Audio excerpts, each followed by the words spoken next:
Olá, galera. Professor Anderson aqui. Nós vamos começar agora a unidade 2 da disciplina de recursos multimídia. Nesta unidade 2, nós vamos estudar o tema a imagem e também vamos estudar o tema ferramentas para edição e tratamento de imagens.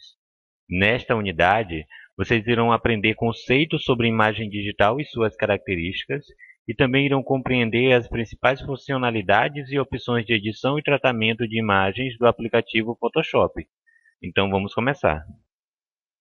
A imagem. As fotos digitais oferecem uma conveniência, uma facilidade muito maior que as fotos que utilizávamos há alguns anos atrás.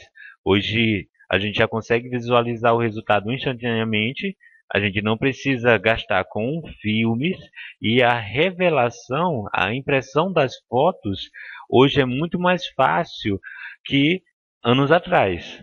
A gente pode fazer edição através de software dessas imagens digitais que são obtidas através dos novos equipamentos, através do smartphone, através da câmera digital, que hoje a gente utiliza. Não há perda de dados, mesmo quando a gente precisa digitalizar uma imagem que está no papel, não há perda de dados, ok? A gente pode fazer edição dessas fotos utilizando um software adequado para edição e tratamento dessa imagem, e nós podemos também armazenar em diversos tipos de dispositivos, seja pendrive, cartão de memória. Nós podemos também estar armazenando em nuvem. Okay? Então, além de termos uma variedade de mídias de armazenamento que comportam essas imagens digitais, nós também temos a possibilidade de estar compartilhando essas imagens digitais através da internet. Um detalhe importante é que as imagens digitais vão receber variações de 3 cores: red, green ou blue, tá? Red, green or blue, ou seja, das cores vermelho, verde e azul. As variações dessas 3 cores primárias, elas vão estar formando as imagens digitais. Cada cor primária, ela pode receber até 16 mil níveis de intensidade, até 16 mil variações dessas 3 cores aqui, para que a gente possa ter assim uma imagem digital, uma foto digital formada, ok? Dependendo da quantidade de bits estejam disponíveis para essa função, ok? Então, de acordo com a quantidade de bits disponíveis ali na resolução da sua câmera, ali no seu dispositivo, nós vamos ter uma variação dessas 3 cores. Câmeras profissionais chegam até 12 ou 14 bits por pixels. Então, se cada pixel registra até 16 mil níveis de intensidade e a resolução da sua câmera é de, digamos, 7 milhões de pixels, isso então vai dar uma quantidade enorme de informação. Nós vamos ter uma variação gigante de intensidade dessas 3 cores para se informar uma foto digital com a melhor qualidade possível com a tecnologia que temos disponível hoje em dia. Ok. Para que a gente aprenda as características das imagens, nós vamos falar de alguns itens. Vamos falar de resolução, qualidade da imagem, tamanho do arquivo, profundidade de bits. Aqui no outro slide nós vamos falar de compressão, mas primeiro vamos falar de resolução. Para que a gente entenda que uma imagem pode ter resolução alta e resolução baixa, nós precisamos primeiro entender o que é pixels. O que é um pixel? Pixel é o elemento que forma a imagem. Pixel é o elemento que forma a imagem e ele tem esse formato de quadrado. Os pixels eles ficam posicionados um ao lado do outro para assim formar a imagem. A imagem ela será de resolução alta quando nós tivermos uma imagem que é formada por uma grande quantidade de pixels. E a imagem será de resolução baixa quando nós tivermos uma imagem formada por uma pequena quantidade de pixels, ok? Então, resolução alta, imagem com grande quantidade de pixels; resolução baixa, imagem com pequena quantidade de pixels. Item qualidade da imagem. Quando capturar suas fotos, você deve usar a resolução mais alta que sua câmera permitir. Se a sua câmera captura imagens com resolução de até 16 megapixels, então, se você quiser uma imagem com a melhor qualidade possível para o seu equipamento, você vai colocar o nível de resolução mais alto disponível lá no seu dispositivo. Se o seu equipamento não oferece uma resolução com tão alto nível quanto a sua necessidade, você vai precisar adquirir um novo equipamento, um equipamento superior que ofereça assim um maior nível de qualidade em resolução. O tamanho do arquivo vai ser de acordo com a quantidade de informações que este arquivo contém. Uma câmera que armazena até 14 bits por pixels, ela vai gerar um arquivo com um grande número de informações. Se você configura para que a resolução não seja assim tão de alto nível, a quantidade de informações gravadas nesse arquivo gerado não será tão grande assim. Dependendo então da resolução, dependendo da qualidade, o número de informações gravadas nesse arquivo de foto será grande ou pequeno. Profundidade de bits. A profundidade de bits é o que determina quantas cores únicas estão disponíveis na paleta de cores de uma imagem em termos de 0, 1 ou bits, que são utilizados para especificar a cor.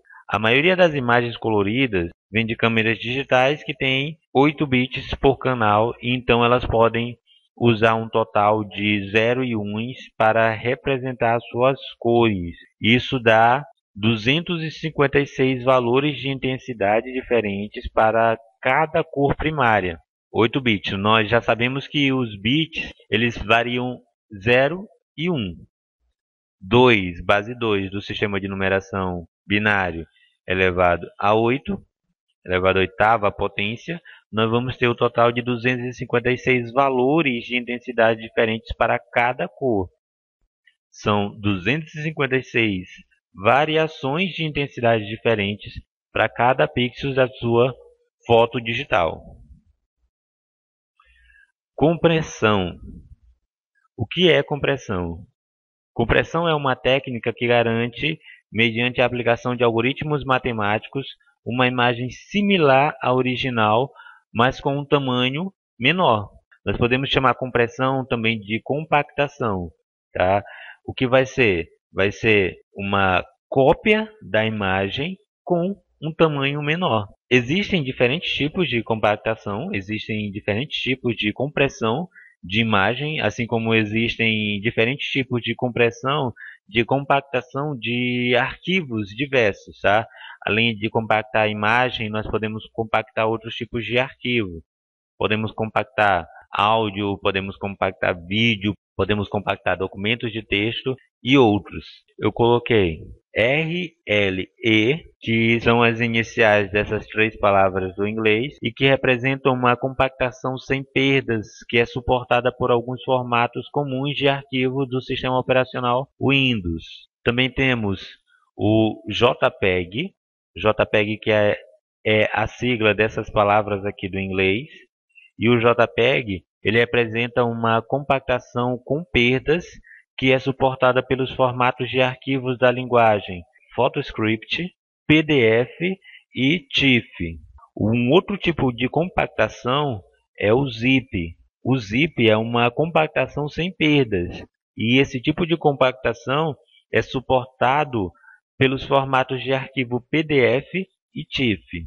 Com esses conhecimentos sobre resolução, profundidade, qualidade e compactação de arquivos, você consegue analisar a melhor solução para captura e utilização de imagens para a web.